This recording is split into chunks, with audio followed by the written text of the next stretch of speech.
Hey guys, my name is Shirley and welcome back to my channel. In today's video, we are going to be talking about the books that you must absolutely read in 2023 if you haven't already. Now, these books have really helped shape my mindset and just open up my mind to a bigger world outside of just the world that I know and the world that I live in. I've kind of tried to compile a list of books from different genres.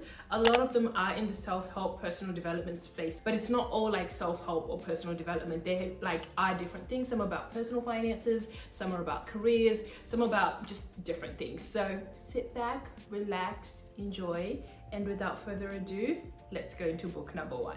I Will Live and Die on the Atomic Habits Mountain. This book has just been an absolute essential tool in helping me develop habits, in helping me cut out habits that I don't want to implement, in helping me remain consistent, and in also doing so helping me achieve my goals. It's a book that I come back to time and time again. I will actually be reading this book for the third time again this year just because I feel like I need to revisit it. I'm moving into a slightly different stage of life and I think I just need to revisit and refresh it. What I really love about this book is it's got a really nice balance between storytelling and sciencey, I guess the science of habit formation. I find sometimes with books on habits, they're either too sciencey, so it's just like methods and like this proved this and that, and it's just hard to get into, or sometimes they're on the other side of the spectrum where they're just so whiffy-waffy. I guess the theme of this whole book is all about like small changes, well, as it suggests here, tiny changes, remarkable results. It speaks about just how the little things that we do day to day compound into bigger things. It's the little things that make a difference. So I just really love how practical this book is. I love how it talks about not just building good habits, but also breaking down bad habits, which is another thing that I feel like is quite important. So overall, highly recommend this book. The next book that I want to recommend is The New Hustle, Don't Work Harder, Just Work Better by Emma Isaacs. I don't have the physical book because I listened to this on Audible, but oh my goodness, guys, I just absolutely loved this book. This book is more pretty much about the working world. So if you're anybody who's in the working world, who's got their first job, or you know, you're in your career, particularly for my corporate girlies, I would really recommend this book. It's essentially a toolkit for what you need to be successful in the working world. It covers so many different things. Like each chapter covers such a range of different things, from things like, you know, how to manage your emails, how to grow in your career, how to create opportunities for yourself, how to avoid burnout, all the things that you can possibly think about being successful in the career world, whether you're working for someone else or whether you're running your own business. I guarantee you that you will read this book and you will definitely have something to take away from it. It's an easy read. It's a very practical book. It's not just theoretical, it's practical. She gives examples of things that she's gone through. And Emma Isaacs, I really love her work. She's the owner of Business Chicks, if you're quite familiar with the brand, and yeah, absolutely love her work. She's been in the game for years, decades, so she knows what she's talking about. So if you're just somebody in the working world who wants to be successful in your career, who wants to, you know, level up and just bring your best self and just have the best career that you possibly can have, I really highly recommend The New Hustle. All right, the next book that I'm going to talk about, again, I don't have the physical copy. It is Can't Hurt Me, Master Your Mind and Defy the Odds by David Goggins. Like, guys, I am actually convinced that David Goggins is not human. Like, if you know of David Goggins, or if you don't know who he is, he's essentially an ex-Navy SEAL.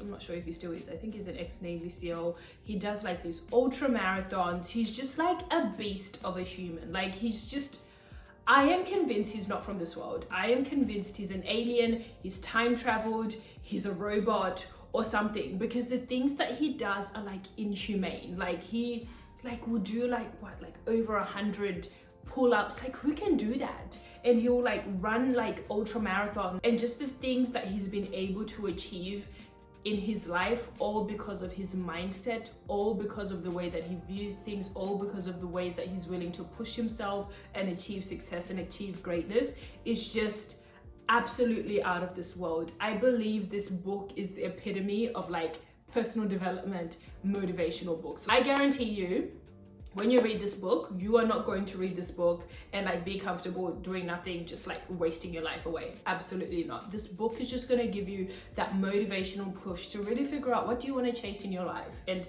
give you, I guess, the tools and the evidence that it's possible to push yourself and to do the hard things. We're in this new world where I absolutely love how we're talking about wellness, we're talking about self-care, we're talking about avoiding burnout.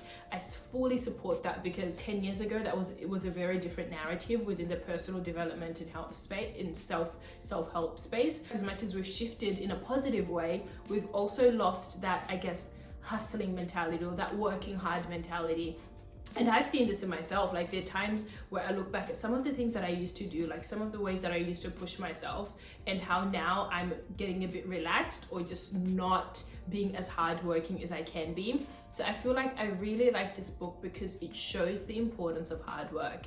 At the end of the day, if you want to achieve like greatness, if you don't want a mediocre life, if you want to excel in a specific area of your life, you are going to have to do the hard stuff.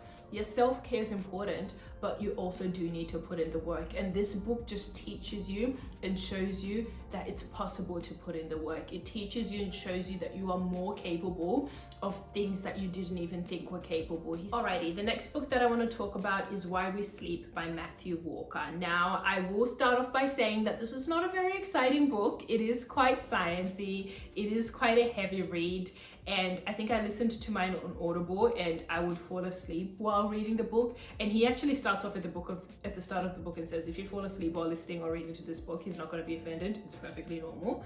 But yeah, it definitely is not a light read, so just be aware of that. It's such a book that has done such a big deep dive into why we sleep and why we need sleep as humans, how to get better quality sleep. If you think about it, we spend so much of our lives sleeping, like a third of our lives or something like that, we're asleep. And for something that is so important and something that's so integral to our lives, I think it's important to really understand how it works. What's the science behind it? What's the value in it? How do you capitalize on it? What's the risk of not, having good sleep? So highly recommend. I think it's just a good book to understand the importance of sleep. And if you are somebody who's struggling with sleep, of which there are times where I've had in my life where I've struggled with sleep, you really do get good teachings as well of, how to improve your sleep quality. I really highly recommend Why We Sleep, just to understand, something that is a very big part of our daily lives. Okay, the next book that I want to recommend is Sapiens, A Brief History of Humankind, but by, I can never pronounce his name, Yuval Noah Harari. Now, I have a very complicated relationship with Sapiens, because personally I'm a Christian, and this book looks at, I guess, the history of mankind, like since the beginning of time, how we've evolved to being how we are, from a very scientific view. So it does touch on religion, but it's not written by somebody who is religious. So one, I would say, if you're a Christian, or if you're somebody who, I guess, has strong religious views, maybe you can take a break from this. But if you are going to read it, I would say enter with caution, because it does, I guess, provide some interesting sources or evidence that might, I guess, challenge your beliefs if your beliefs aren't quite firm. But the reason why I'm recommending this book is it's a book that provokes thought. It's a book that provokes thinking. Like I mentioned, it's a book that starts at the very beginning of humankind, well, from a scientific view, like how we've evolved into being the way that we are, why we've evolved into being the way that we are. It speaks about the time of like hunter-gatherers. It speaks about ice ages. It speaks about how we've developed into being smaller societies. It speaks about why we have lawns. Like, I had never even thought about, I know that doesn't sound interesting, but it just talks about like how we've evolved to having households that have lawns. So it's so fascinating to look at humanity and how we have evolved and how we've progressed over time. So it's a really fascinating read. The great thing about this book is you do not have to take everything from this book as a source of truth. You don't have to listen to everything that he says and agree with it. But I think what I love is it really challenges your thinking. It really challenges the way that you do things. It makes you stop and think, why am I doing something? Is it because the rest of the world does it and I feel like now I have to do it? I would recommend you listen to it on Audible. Like, the physical read is very, very chunky and difficult to read through. but the Audible version is fantastic. The next book that I want to recommend is Rich Dad, Poor Dad by Robert T. Kiyosaki. This book has been around for more than 20 years. It is consistently a bestseller, and the reason why is because it has so much value add. What I like about this book, as much as I love practicality of things like, you know, how should you set up your budget and cash flow, you know, how do you tackle debt and all those kinds of things. Loved books on things like that. But what I really love about this book is it provides a complete mindset shift. It allows you to think of the world of money very differently. Like, you don't get taught in school things that are in this book. I guess it challenges norms or like the traditional view on finances, and it forces you to look at things differently. And in looking at things differently, you're able to see more opportunities in like how to generate wealth. You're able to see more opportunities on how to move your money around and just be successful financially. So I really, really recommend this as a starting page, as a starting point for people who are going on a personal finance journey, people who I guess want to live a comfortable lifestyle, people who want to build wealth for themselves. I highly recommend Rich Dad, Poor Dad. And then the last book that I have, I just wanted to end it on a bit of a lighter note and end with a fiction book. So all these books have been obviously non-fiction, and I wanted to recommend one of my absolute favorite fiction reads. It is After I Boo.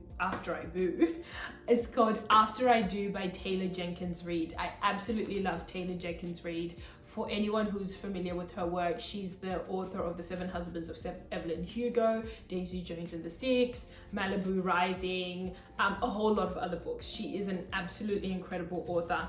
So essentially, After I Do is a fiction book that follows a couple, I guess, after I do, like after they get married. And I just absolutely love that theme.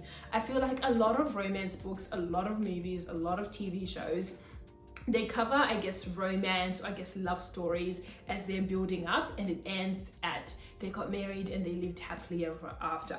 But this book starts after, I guess, the happily ever after, where now reality sinks in. And it speaks about a couple that's, I guess, now been married for some time, and they're now dealing with the mundane things of life. You know, they're slightly getting irritated with each other, they're getting bored, and all those kinds of things. And it's a beautiful book. It is funny at times, it is very emotional at times, it is such a roller coaster of emotions. It's an absolutely incredible book. As much as it is fiction and as much as it's like an emotional roller coaster in storytelling, there is also a lot of truth in it. And I love that she brings in perspectives of different people. And what I love is there is no one right answer that fits all people. There is no one way to just succeed in that realm. I really love how there's different views, and in each of those different views there's pros and cons, and that's completely okay. So I really like just the fact that it talks about reality of things, not just like the romance of they fell in love, happy days. But I love how it talks about like real things, and that it gives them different perspectives, while also being funny, while also being emotional, and just an amazing story. Anyway, I have been talking for a very long time, guys. Thank you so much for watching. These are just some of the books that I highly recommend. I'll probably do another one maybe in like 6 months or 12 months time, just with additional other books that I recommend you guys read. But to start off, I really recommend that you pick up some of these books, particularly Atomic Habits and Can't Hurt Me by David Goggins.